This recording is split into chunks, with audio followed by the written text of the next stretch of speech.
Buenos días, buenas tardes, buenas noches, como siempre suelo decir. Donde quiera que usted se encuentre en este momento, sea usted bienvenido a este podcast Camino a la Fertilidad. Yo soy el doctor Stimer Rabasa, ginecólogo obstetra, especialista en reproducción humana asistida y fertilidad, el conductor de este espacio. Bueno, en el día de hoy tenemos una doctora especial, nuestra amiga, colaboradora de nuestro centro, la doctora Delfina. Doctora, un placer tenerla aquí. ¿Cómo está usted? Doctor, muy bien, me agradecida por estar en este espacio, es un honor para mí. Qué bueno, el honor es nuestro que usted esté aquí. Yo quiero, doctora, comenzar este capítulo de este podcast conociéndola un poco. Siempre pregunto a los invitados que cómo se autodescriben. ¿Quién es la doctora Delfina? Cuéntenos un poco de usted.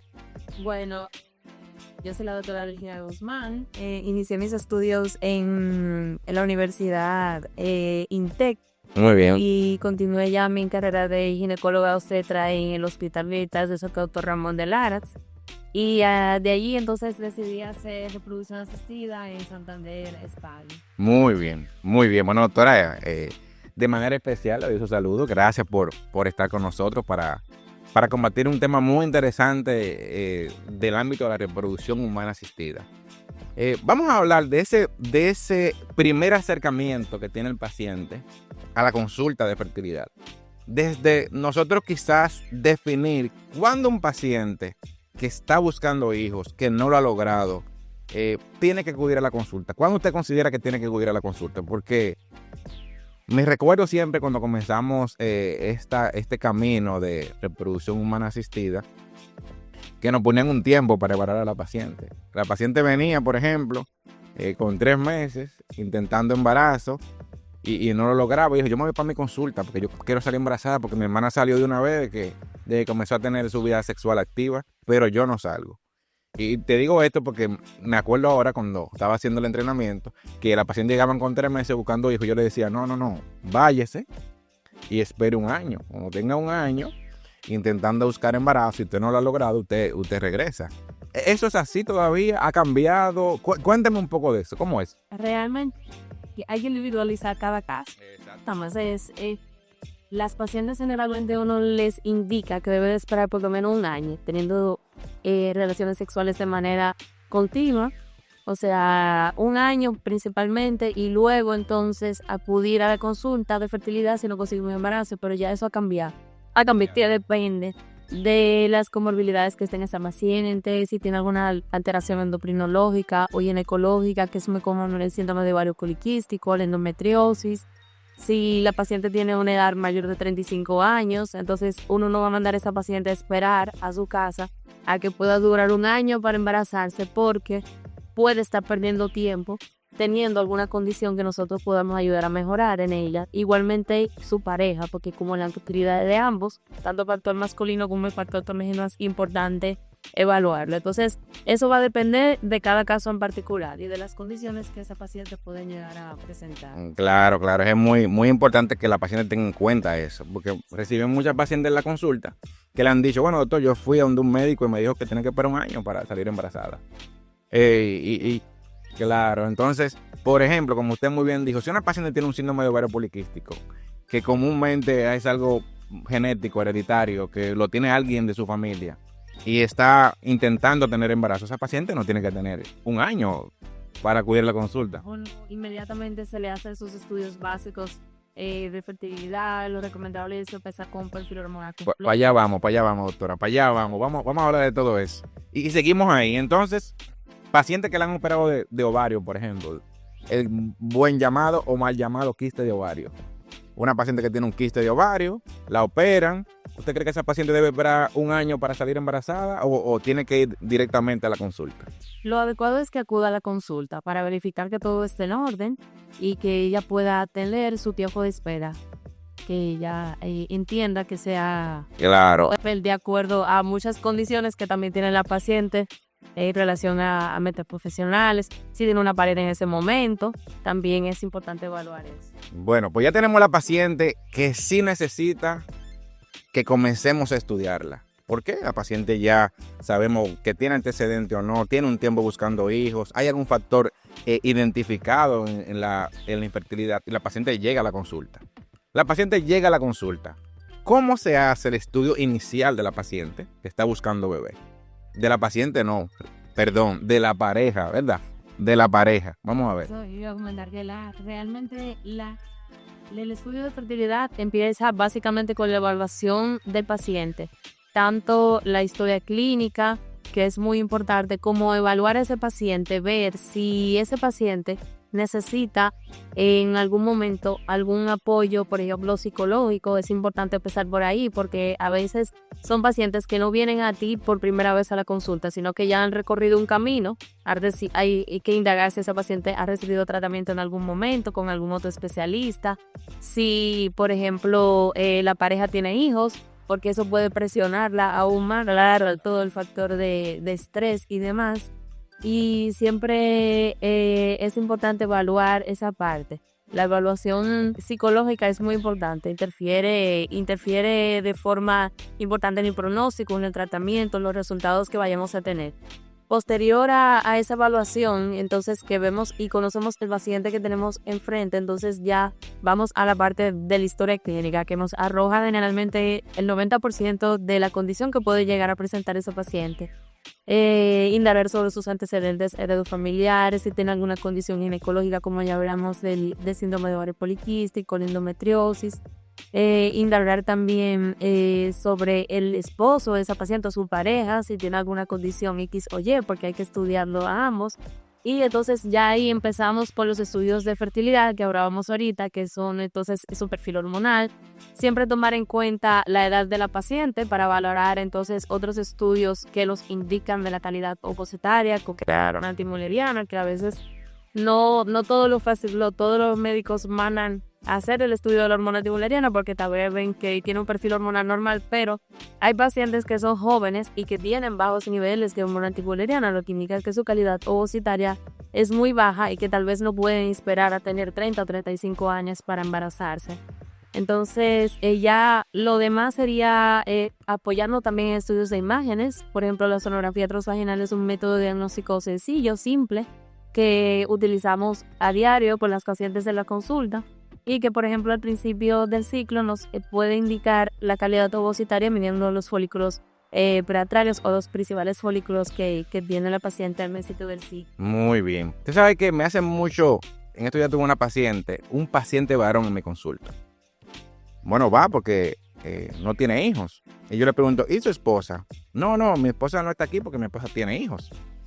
¿Existe la posibilidad de que una persona que tenga hijos, sea mujer, sea varón, pueda desarrollar algún problema de infertilidad? Sí, claro que sí. Es muy común ver eso que usted menciona en la consulta, de que muchas veces la mujer va sola a la consulta porque dice, no, mi esposo tiene hijos, pero tal vez tiene hijos que tienen 20 años y tienen ya un tiempo. Entonces hay condiciones que tal vez esa persona no la presentaba en ese momento y que posteriormente puede desarrollarla. O tal vez que sí la tenía y que no le había presentado alguna afectación en la movilidad o en la calidad de los espermatozoides, por ejemplo. Hay comorbilidades como la diabetes que afectan mucho a la condición del paciente. Hay pacientes que son fumadores también, que es importante destacar eso. Que hay pacientes que dicen, no, yo tengo una vida saludable, yo no soy hipertenso, no soy diabético, pero son fumadores de la laca. Entonces eso es importante y definitivamente sí hay condiciones que con el tiempo pueden llegar a presentar alteración de fertilidad, aunque esa persona tenga hijos, ya sea hombre o mujer. Ok, ¿y qué es lo ideal cuando la persona se acerca a buscar ayuda? Que vaya primero la mujer, se estudia la mujer primero, y si no se encuentra nada, entonces se estudia al hombre. Que vaya el hombre primero, y si no se encuentra nada, pues después se estudia la mujer. ¿Qué usted recomienda? ¿Que vayan ambos? ¿Cómo usted cree que debe de ser esa dinámica de pareja en la búsqueda del embarazo? Porque uno ve de todo en la consulta. Lo recomendable es que sean ambos que acudan a la consulta. ¿Por qué? O sea, deben de acudir ambos porque la fertilidad se estudia por factores. Entonces, tenemos factores que son femeninos y factores masculinos, factores de la mujer y del hombre. Entonces, no se estudian por separado, sino en conjunto, porque necesitamos a ambos. Entonces, a veces hay condiciones que son únicamente del hombre, está bien, pero ya sabemos que la mujer está bien, o condiciones que son específicamente de la mujer, pero ya sabemos que el hombre está bien, por ejemplo. Entonces, también el apoyo emocional es importantísimo porque es un proceso largo, estresante, y que drena mucho a la pareja en todos los sentidos. Entonces, el apoyo nutricional de uno con el otro es muy importante. Claro, claro. Y creo que esa es la base para que la pareja pueda lograr un embarazo, porque, por ejemplo, a veces uno le dice al paciente que tenga ese tal o cual procedimiento, pero uno de los miembros no está de acuerdo. Y eso retrasa el estudio inicial y retrasa el tratamiento. Entonces, usted mencionaba antes algo que me llamó la atención, que son factores. ¿Cómo se dividen entonces los factores que hay que estudiar y cómo se estudia? Vamos a hablar de cada tipo de estudio que se le hace, tanto a la mujer, al hombre. ¿Cómo usted lo realiza? ¿Cómo se realiza? Bueno, empezando con la mujer, ya por lo básico, aparte de su historial clínico, entonces, entrando dentro de los estudios de perfil hormonal. Perfil hormonal. ¿Qué se busca en el perfil hormonal de una paciente que anda buscando bebé? En el perfil hormonal buscamos básicamente cómo está su ciclo menstrual. Su ciclo menstrual. Ciclo, que es lo que nos va a orientar si la paciente tiene algún trastorno hormonal, si tiene su menstruación por regularidad, si tiene alguna alteración de las hormonas, por ejemplo, los andrógenos, que se ven muy afectados en algunas condiciones como el ovario poliquístico, por ejemplo. También evaluamos la condición de su aparato genital interno, que lo podemos hacer con una sonografía, viendo la forma, la morfología de su útero, sus ovarios, si están en buena condición, si podemos valorar la permeabilidad tubárica, con un estudio que se llama Antes que usted siga por ahí por la permeabilidad, usted sabe que usted mencionaba el ciclo menstrual, y cuando viene una paciente, por ejemplo, de edad avanzada, que para mí todas las damas son jóvenes, pero algunas tienen una edad avanzada que otra, y te habla, bueno, doctor, yo vengo a buscar hijos, yo tengo 45 años, y tú le dices, bueno, había que valorar tu reserva ovárica, que te dice, no, doctor, yo veo mi menstruación todos los meses, yo puedo salir embarazada. ¿Está relacionado el ciclo menstrual con la posibilidad de embarazarse de una mujer? No necesariamente. Si la paciente es regular y ve su ciclo de forma mensual, uno puede orientar a que la paciente tal vez no tiene una alteración a nivel de las hormonas, pero no necesariamente es así. Porque hay pacientes que están en etapa de perimenopausia que ven su ciclo menstrual de forma regular. Entonces, no nos podemos basar únicamente en que si ella ve su menstruación, necesariamente está ovulando de forma adecuada. Claro. Necesariamente es así. O tiene una correcta reserva ovárica. O que tenga una correcta reserva ovárica. El paciente que ve su menstruación hasta los 50, 55 años, ya necesariamente tienen una buena calidad ovocitaria. Exacto. Entonces, usted mencionaba histerosalpingografía. Un término que aterra a las pacientes, como tú se lo dices, porque siempre conocen una amiga, una prima que se hizo una histerosalpingografía. ¿Cuáles son los métodos que se utilizan para evaluar la permeabilidad tubárica? O sea, para las chicas que nos están escuchando, para evaluar si las trompas están abiertas o no, porque muchas veces uno le dice permeabilidad, como me dijo una paciente en estos días. ¿Y qué es lo que es permeabilidad, doctor? Y bueno, para saber si tus trompas están abiertas o cerradas, tapadas o no. ¿Cuáles son los métodos diagnósticos que tenemos actualmente disponibles? Bueno, podemos hacer la histerosalpingografía, que es el estudio principal de las trompas. ¿En qué consiste? ¿En qué consiste eso? Consiste en introducir a través del cuello del útero un medio de contraste que va a pintar todo el tracto genital interno. El útero nos habla si hay alguna malformación a nivel del útero. ¿Y eso se realiza en el consultorio, en quirófano? Se hace en centros de imágenes. En centros de imágenes. Eso es algo ambulatorio. Ambulatorio. Que lo que se hacen es diferentes placas o radiografías que te van a ir indicando cómo va el trayecto de ese medio de contraste a través de las trompas de Falopio, que es por donde viaja el óvulo unido con el espermatozoide para implantarse en el útero. Entonces, ese medio de contraste va pintando todo el trayecto de la trompa y podemos visualizar si la paciente tiene alguna obstrucción, que no necesariamente tiene que ser una obstrucción completa, puede ser que tenga una trompa permeable o una que esté obstruida o que tenga una obstrucción parcial. Muchas veces con la histerosalpingografía, que yo le digo a las pacientes, no solamente es un método que puede ser diagnóstico, sino que muchas veces puede servir de tratamiento. Claro, ayuda, claro. Porque a veces se pueden destapar si hay una obstrucción que es mínima o que es parcial, y muchas pacientes incluso se embarazan después que se hacen una histerosalpingografía. Entonces, ellas se quejan y se aterran, como usted mencionó, porque siempre conocen a alguien que se hizo una histerosalpingografía y que eso fue lo más doloroso de su vida. pero no necesariamente tiene que ser así. Cada paciente es distinto. Es distinto. ¿Y qué otra cosa más se puede hacer para evaluar las trompas? Yo he escuchado lo que se llama histerosonografía. La histerosonografía ya es un procedimiento que lo hacemos, por ejemplo, en gineconsultorio. Es más simple, es más sencillo. Es más simple, se utiliza solución. En vez de medio de contraste yodado, que mucha gente me pregunta, doctor, ¿pero y por qué duele? Es que el yodo, cuando está en contacto con la pelvis, pues causa irritación peritoneal. Y entonces a la pobre paciente uno le da mucha pena porque le duele tanto luego. A veces muchas salen, doctor, pero no me pasó nada. Y te llaman en la noche, doctor, no me puedo mover, estoy en la cama, ¿qué hago? Tú dices, bueno, ven a la emergencia que te pongan un analgésico, ven para evaluarte. Y entonces la histerosono viene siendo un poquito más noble. Sí, es un poquito más noble, un procedimiento un poquito más sencillo. La paciente se queda menos de dolor, porque como te mencionaba, más como un medio de contraste llegado. En pacientes, por ejemplo, que son alérgicas al medio de contraste es una opción. Claro. Y realmente igualmente da ahí mismos resultados. O sea, que puede valorar la permeabilidad de las trompas. Hay pacientes que se le hacen estudios, por ejemplo, la laparoscopía, pacientes que tienen endometriosis, ahí tú puedes aprovechar entre la bacrotubación, que es valorar la permeabilidad de las trompas, también con un medio azul que le podemos visualizar a través de la laparoscopia. La laparoscopía ya eso en cirugía. Ya es un método Aprovechando. mucho más invasivo. Que inclusive la laparoscopía se encontraba en tiempos anteriores como parte del arsenal diagnóstico básico de la pareja. Si uno encontraba algo, pasaba a la paciente directamente a la laparoscopía. ¿Usted cree que eso ha cambiado? Sí, igual a la laparoscopía teniendo un sitial en reproducción. Sí, definitivamente la laparoscopía es un método diagnóstico importante. El gol estándar, por ejemplo, mi endometriosis y ayuda, pero no forma parte de los estudios como básico per se de la fertilidad inicial, porque es un método más invasivo. La paciente necesita quirófano, evaluación preanestésica, cardiovascular y todos los riesgos que implica una cirugía. Claro, entonces muy bien. Entonces ya evaluamos las trompas. No encontramos una de las trompas. Dejamos a la paciente así, la mandamos a su casa, le decimos que en 3 meses vamos a evaluar otra cosa, o seguimos con el estudio. ¿Qué más le hacemos a la mujer? No, seguimos realmente con los estudios. Cuando valoramos ya todo lo que es el perfil hormonal, si se hacen su permeabilidad tubaria que está correcta, y no encontramos nada. Hay condiciones incluso que son idiopáticas, que el paciente puede estar completamente normal y no lograr embarazarse.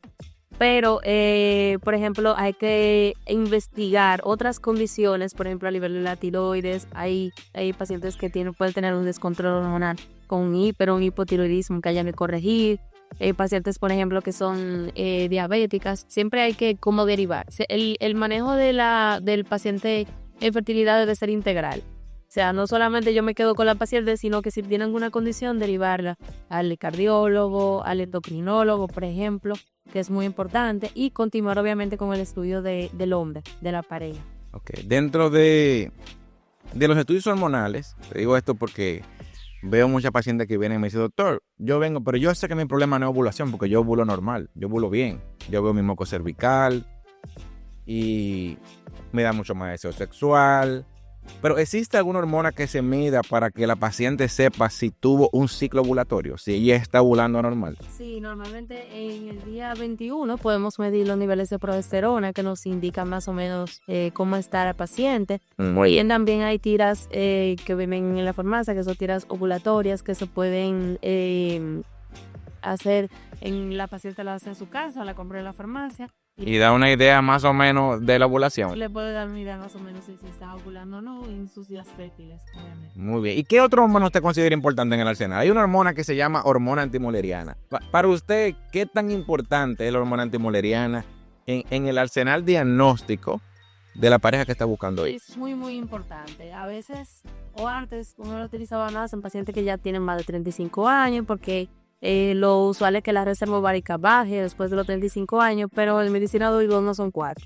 Hay pacientes que tienen 25 o 30 años o menos que presentan una hormona antimuleriana baja, como hay pacientes que tienen cerca de los 40 y tienen un excelente valor de hormona antimuleriana.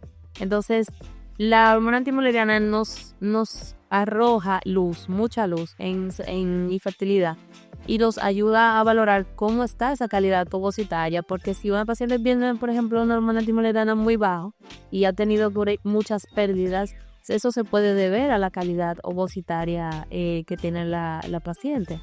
Entonces, sobre todo, uno usa más la hormona antimoleriana entre los 35 y 40 años o más, pero sí es importante medirla. Claro.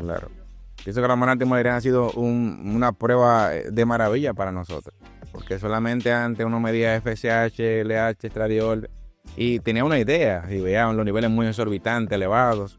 Los pacientes que tienen historia de cirugía de ovarios, que su reserva ovárica baja muchísimo, y uno quisiera tener esa prueba a mano. O en algunas pacientes también que vamos a colocarle algún tipo de medicación, que tomamos como parámetro los niveles de hormona antimoleriana para iniciar en medicación. Pero muy bien, doctor. Entonces ya evaluamos las trompas de la paciente. Vemos si la paciente ovula. Tenemos hormona antimoleriana. ¿Qué sigue ahora entonces con ese estudio? Con ese estudio básico de la pareja. No, ya después que valoramos a la mujer, entonces seguimos con el factor masculino, que concomitantemente se evalúa. Concomitantemente se evalúa. Con el hombre empezamos básicamente con un espermatograma, que es un estudio simple que se hace en distintos laboratorios de nuestro país. Se le hacemos espermatograma espermocultivo, donde podemos ver el recuento espermático del hombre, la calidad, por ejemplo, la movilidad del espermatozoide, que es muy importante. Ahí podemos valorar la forma, la morfología del espermatozoide. Entonces, en base a ese espermatograma, podemos derivar al paciente a que se haga otros estudios complementarios, como es un perfil hormonal, que también lo hacemos en el hombre, igual que en la mujer, si lo amerita o si vemos alguna comisión a nivel del espermatograma. Y también en algunos estudios sonográficos, como la sonografía testicular con flujo Doppler, que se utiliza mucho hoy en día. A veces los hombres se sienten como un poquito intimidados para picar ese tipo de sonografía, porque sienten como que están invadiendo un poco su intimidad, pero definitivamente es importante realizarla, porque hay condiciones como el varicocele, puede tener alguna condición a nivel de un quiste en el epitelio, hidrocele, algunas condiciones que pueden afectar la calidad o la movilidad del esperma, que se pueden corregir, por ejemplo, con cirugía. Entonces, siempre es importante completar el estudio del hombre también. Muy bien. Entonces, completamos los estudios. Tenemos un problema con la paciente. Claro, los tratamientos van a depender de qué tenga la paciente. Porque muchas pacientes vienen a veces diciéndome, doctor, yo vengo porque tenía una prima aquí, vine y utilizó una inseminación y se embarazó. Y tú evalúas a esa paciente y quizás esa paciente lo que tenga un preovulatorio, que con un inductor de ovulación pues sucede ya y ya pasa y se embaraza. O sea que no necesita lo mismo que la otra. Pero vamos a comenzar con la paciente que no ovula. ¿Cuáles son el arsenal terapéutico que tenemos para que esa paciente pueda ovular? ¿Qué usted le indica? Bueno, las pacientes que tienen algún trate, simplemente evaluamos todo y lo que tiene es un trastorno de la ovulación. Solamente no tiene ovulación.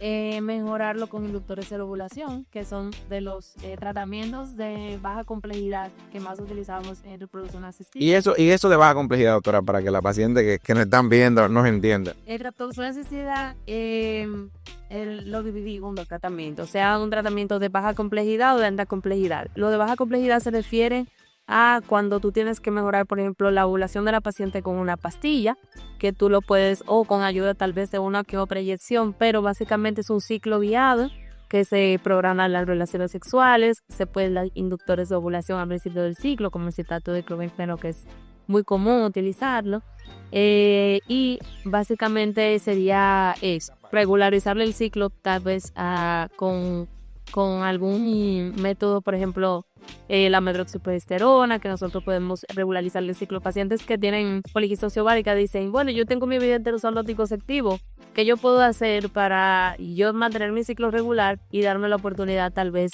de embarazarle? Entonces ahí nos apoyamos de esto. Ya los de alta complejidad son procedimientos como, por ejemplo, la inseminación intrauterina, la fertilización in vitro, el ICSI, que son procedimientos ya un poquito más complejos que llevan otro tipo de manejo. Entonces, doctor, usted mencionó algo de artificial, inseminación artificial. ¿Qué paciente necesita una inseminación artificial? ¿Y qué tan artificial es la inseminación? Porque una de las cosas que la paciente dice, doctor, yo no quiero nada artificial. Entonces, ¿qué pacientes necesitan una inseminación? Por eso las indicaciones para una inseminación. ¿Y qué tan artificial es el procedimiento?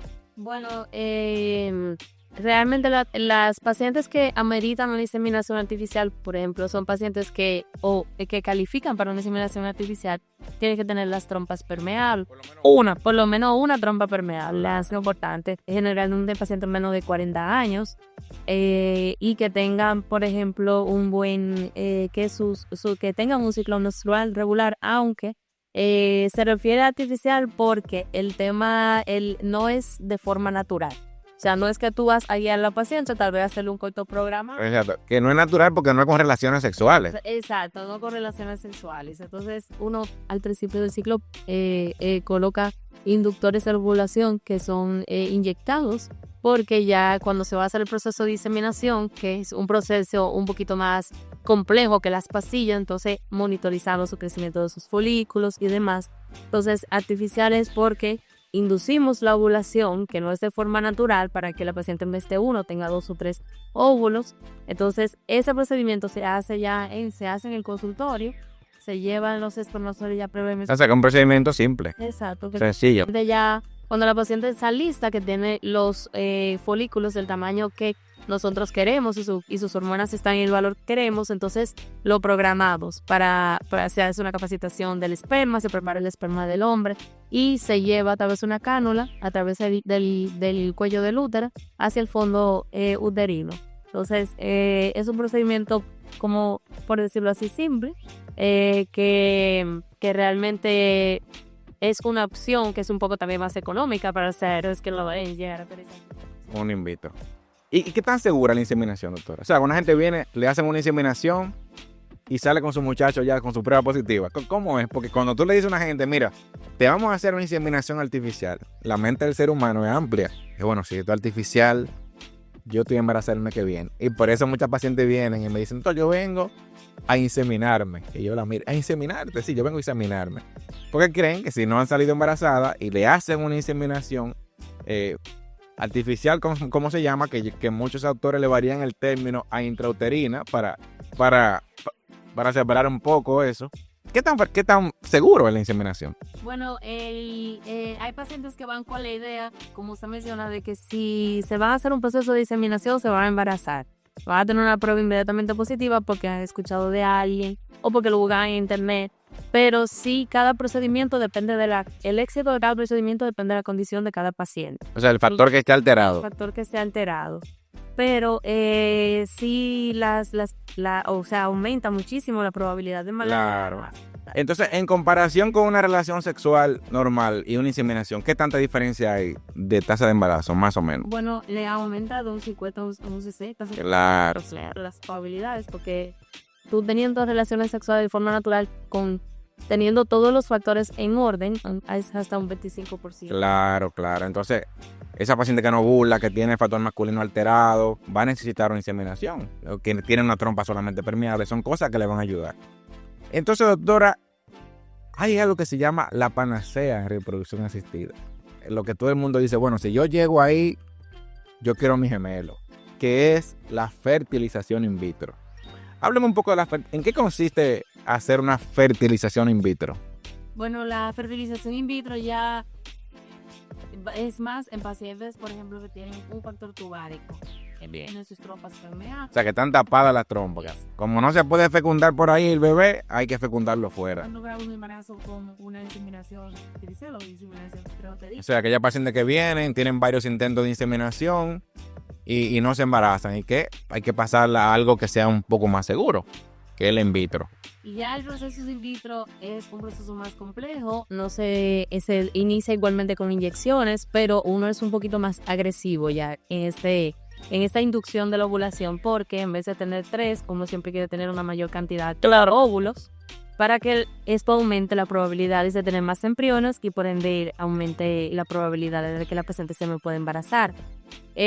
Con el proceso de fertilización in vitro se inicia igual con el ciclo menstrual, administrando inyecciones subcutáneas o intramuscular a la paciente, se le explica todo el proceso, se le hace un ciclo guiado, se monitorizan igualmente los folículos. Con sonografía. Con sonografía se puede realizar el seguimiento interdiario o diario dependiendo de cómo vaya evolucionando la paciente, cómo vaya respondiendo a esos medicamentos que administramos. pero ya el proceso se lleva de luego de una aspiración folicular que se hace en quirófano. Entonces, ya para la aspiración de los folículos, entonces hacemos evaluación cardiovascular y todo eso, porque la paciente necesita anestesia para hacer la aspiración folicular. O sea, aspiramos los folículos, obtenemos los óvulos, el embriólogo nos dice la cantidad de óvulos que vamos obteniendo, entonces y ahí se fertilizan en el laboratorio, porque los pacientes como fertilización in vitro, como dicen, es un bebé que crece en una o bebé probeta, ¿verdad?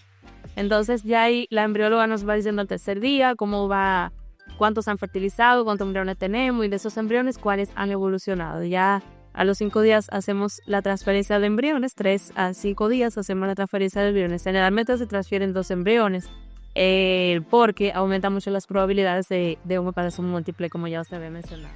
Así es, así. Bueno, señores, hemos tenido en la mañana de hoy, en la tarde, como sea, ¿verdad? Mañana, tarde, donde quiera que usted esté viendo esto, una gran aclaración acerca de cómo se hace el abordaje de la pareja infértil, cuáles son los métodos diagnósticos que tenemos, las opciones de tratamiento, con la doctora Delfina Guzmán. Doctora, si quieren encontrarla a las pacientes, usted puede decir dónde está su consultorio, su teléfono, todas sus localizaciones geográficas, sus redes sociales.